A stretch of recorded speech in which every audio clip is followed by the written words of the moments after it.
Assalamu alaikum everybody, it's your host Brother Ibrahim and we are here for another episode of Voices of the Valley Season 2. We are joined once again by our beloved Sheikh Abdul Razzak. How are you doing, Sheikhna? Alhamdulillah, how are you? Good? Alhamdulillah. Alhamdulillah. Inshallah, today we plan on attacking how to set realistic goals, also motivations. But before we start, I want to remind everyone, and I want to remind myself first and foremost and everyone to renew our intentions and we can get started. Allahumma rzuqna al-ikhlas. Alright, Bismillah, Sheikh. Sheikh.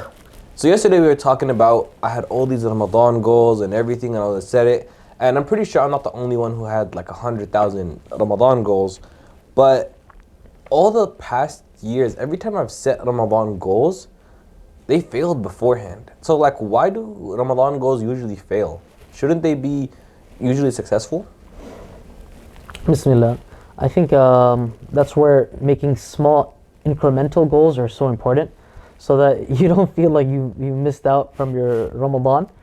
Instead of making a goal that you try to complete from the whole month of Ramadan, set goals, first 5 days, 10 days, 15 days, 20 days, small incremental goals, so that each time you finished it, you feel a sense of accomplishment and you say, Alhamdulillah, I'm ready for the next, I'm ready for the next, I'm ready for the next. And so even if you leave with 75%, 80%, that's better than feeling like, oh, there was a 100% goal that I wasn't able to complete, so I'm at zero.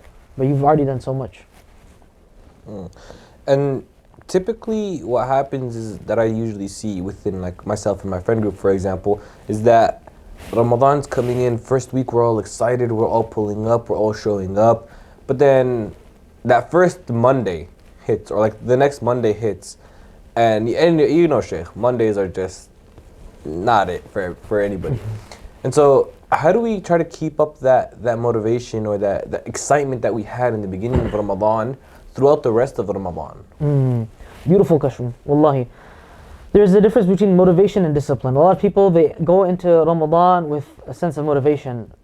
Ramadan comes to teach us discipline. The fasting, leaving things. Like Ramadan and fasting specifically is one of those ibadahs that the first time you're being taught to say to yourself, no. You're learning discipline. What makes really good athletes? They're able to say no. When they get, late night parties, or they're saying no to bad foods or bad diet, and they're forcing themselves, that's because they're very disciplined. So the same thing, the believer should approach the month of Ramadan with that sense of discipline. So if you have discipline, it's not about that Ramadan iman high that appears in the first week, but it's something that you do consistently, daily.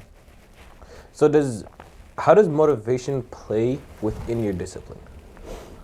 If, for example, like I'm disciplined to do an action. Some days I might like it, some days I might not like it. But what's the role that motivation plays? Al-akhirah khayrun wa abqa.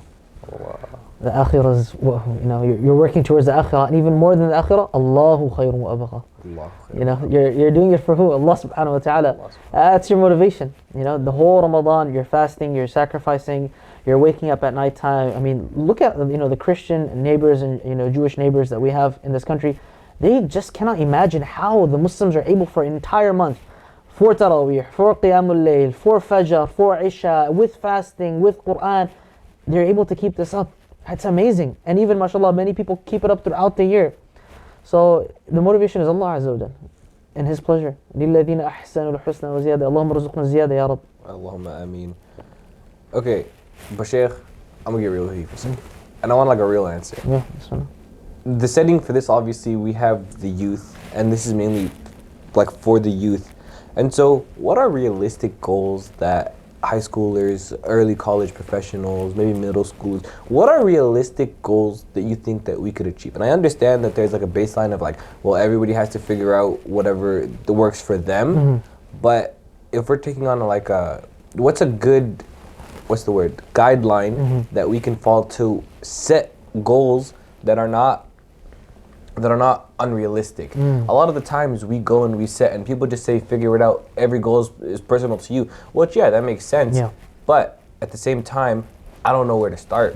So I'm thinking like it's either 1 Taraweeh or 100 Taraweeh. I don't know where to find the middle ground. So what are some realistic goals that me as an 18-year-old, as a 20-year-old, as a 25-year-old that can set, and how do I continue going? How do I flow through with that with emotion? Bismillah.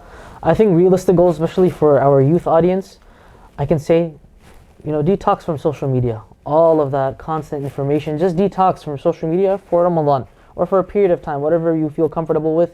Detox, of course, from listening to haram music. Detox from those things that are not going to allow the nur of Allah Azza wa Jal to enter into your heart. You know, they say التخلية قبل التحلية.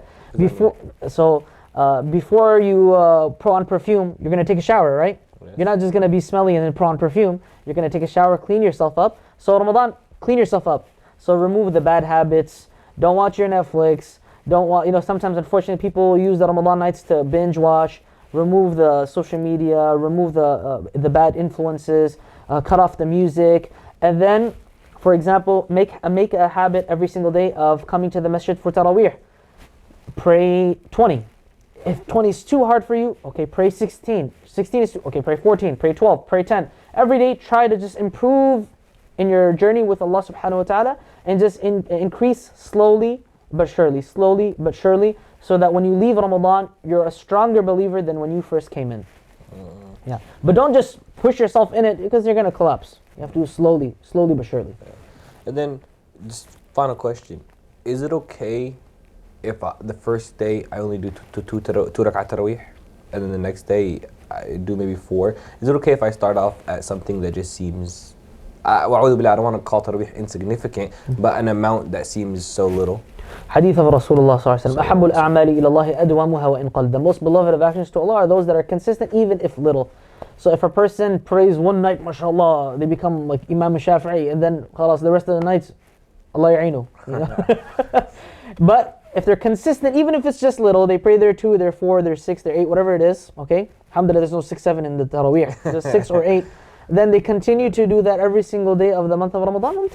You know, just to build that type of consistency. But wallahi, ahbabi, it's more important for you to pray your 5 salawat, the 5 fard salawat, than it is to pray Taraweeh. A lot of people, mashallah, nighttime, they become like awliya of Allah Azza wa Jal, Fajr, sleeping in the bed. Don't do that. It's better to wake up for Fajr than to pray all night Taraweeh and then you miss Fajr. Barakallah feek, Shaykhna. So just to recap, inshallah, in terms of like Ramadan goals usually failing, you said that we tend to rely on motivation as opposed to discipline. So inshallah, this time we're going to focus on discipline. And to set goals up that won't fail, we have to detox from our bad habits. And in order to maintain the consistency and maintain the beauty of Ramadan, we just have to start small and increase slowly. It does. Allah yabarik fikum. Barakallah feek, Shaykh. Alhamdulillah. This has been another episode of Voices of the Valley Season 2. Comment down below how are you going to discipline yourself for this Ramadan, and we'll see you in the next one. Salams. Assalamu alaikum.